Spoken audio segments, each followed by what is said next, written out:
We've heard a lot about judges over the last few months. You may have seen the Trump administration getting blocked over and over again by some of these rogue judges, but this one ties in more to what's happening at the border and the border crisis and some of the deportations that are happening and so on and so on. But of course, what we find out is it always gets a little hairier and always gets a little bit more disturbing of what's happening. We got a few different instances that have happened just in the last day that have some odd similarities involving these judges. So let's take our, as you say, take our talents to the great state of New Mexico.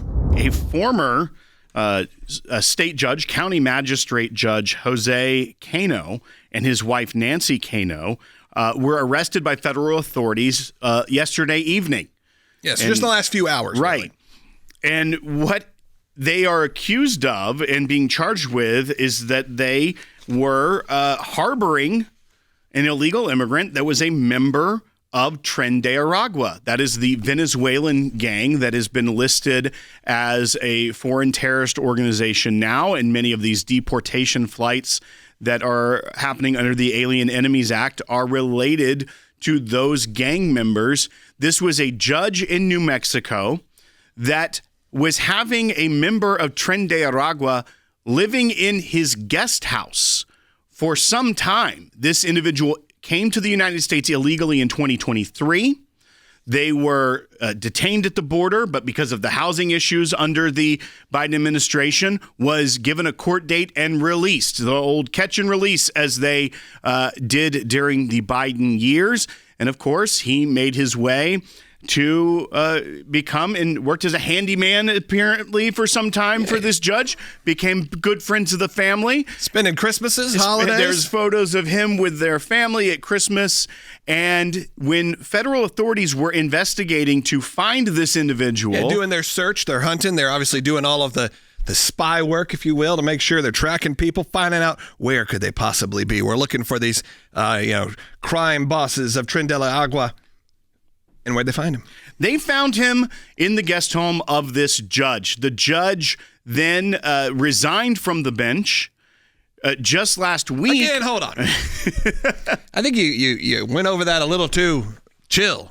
They found him living in the home of the judge. We're going to go into another judge. But let's start with judge number one. Judge number one, who was essentially harboring illegal gang members in his home who had become family friends. And when they were investigating where to arrest this man, they located him inside this judge's house, which led to the judge resigning, ending his career effectively. And also, it could lead to even a further ban, is what they've presented, right? That's right. So we have this individual who entered the U.S. unlawfully in 2023 on December 15th in Eagle Pass, Texas. That obviously was one of the biggest points for illegal immigration within the Biden administration. And then he was released into the country 3 days later, pending removal proceedings. But due to the overcrowding at the prison, he was let go. He made his way from Texas to New Mexico, where he met this judge. They said that he originally became a handyman, but they became friends with him. He was living in the guest house there, but was a gang member. And federal authorities tracking down these people that were caught and then released and never showed up for their deportation hearings, led them to New Mexico, where they found him when they went to arrest him at the home of this New Mexico judge, this state judge. Now, that judge resigned from the bench because of the scandal of having a Tren de Aragua illegal immigrant living in his home.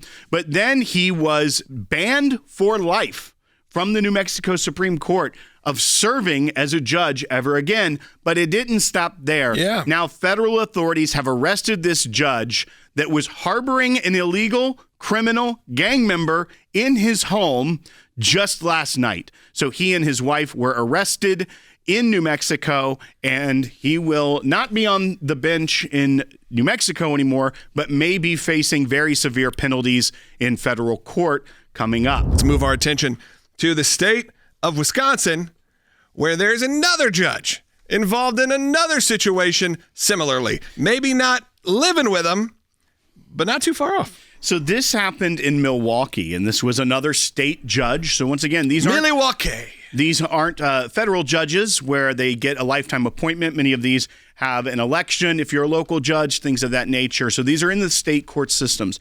But this judge is now arrested for obstruction of justice charges by the Federal Bureau of Investigation. This happened this morning. And there was actually a tweet that went out about it from Kash Patel, but then it was removed. But now we've been following it. Many news outlets are getting confirmation from law enforcement sources that this is indeed the case.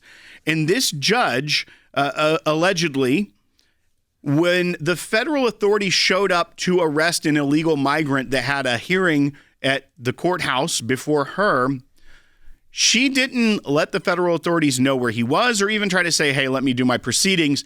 She hid him, allegedly, in the jury chamber. Hid, H-I-D. Yep. Hid this illegal immigrant that was being sought by federal authorities in the jury chamber, according to the sources, and then told the federal authorities, Go that way.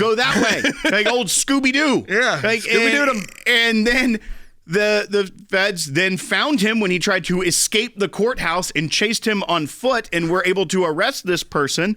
But that started an investigation by the FBI. And now it appears that this judge, Judge Dugan, was arrested Friday morning for obstruction of justice by hiding and concealing a migrant and telling the authorities, go that way. I saw him running over there. This is just absurd. And then it doesn't even seem real. I mean, It seems like you said, like a comedy, like a Pink Panther. Right. There's a hacksaw Judge Dugan saying, "Go over there," and that's happening. When you hear these stories, though, it doesn't feel real. Feelings feel out of hand. And we were talking about this last night, Will and I privately. It just feels like the chaos that's happening right now can maybe start to be avoided. Maybe we could start toning this down and figuring it out. But the problem is you have activated a group of judges. You've activated a group of people on both sides who are taking normal civil discourse, throwing it out the window and saying, oh, we're going to hide people in our own homes. We're going to hide them in the chambers, let them run out the door.